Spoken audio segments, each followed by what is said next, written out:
ગમે તેવા દૂરના તો દૂરના પણ એ આપડા હગા કહેવાય. હવે એરિયા મોદા પડ્યા હોય ના હોય છે ને આપણે બે જણા જઈને ખબર કાઢતા આવીએ. વાત સાચી હો ભાઈ, રે હવે 2-4 દાડા જ કાઢશે એટલે હેડ આપણો ઓટો મારતા આવીએ અને એમની ખબર કાઢતા આવીએ. શેઠ હું તમારા જોડે જ આવતો હતો, મારે ઇમરજન્સીમાં થોડું કામ હતું ને તે પૈસા કરી આલો ને. 2 દાડા હે ને પૈસા માંગવા આવી છે. હમણાં તો પગાર આલ્યો. શેઠ તમે આવું ના કરશો, મારી મજબૂરી સમજો યાર, હું તમને હાથ જોડું યાર. મજબૂરીનું નામ લઈને આવી રીતે પૈસા માંગવાના બોના કરવાના જ નહીં. ખરેખર શેઠ હું કોઈ બોના નહીં બનાવતો, એક મજબૂર ને લાચાર ને હું કઈ હેરાન કરું. ખોટી વાતો કર્યા વગર જાને ભાઈ તું અહીંથી તાર નોકરી આપવો હોય તો આવજે ને તેલ પીવા જજે. તાર આબુ થાય ને કે કોઈ નહીં લેડ હોય નીકળ.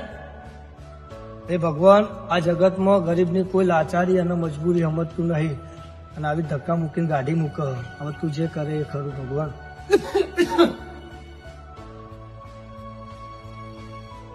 કેવું આ ભાઈ ભાના?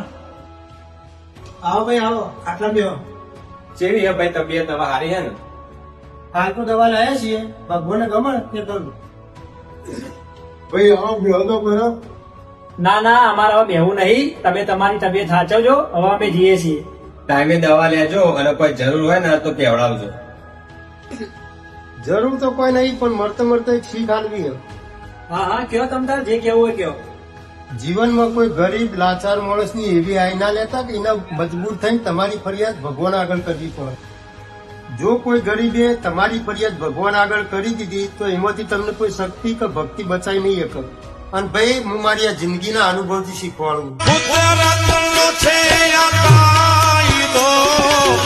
જેવું વાવો એ જ લણશો.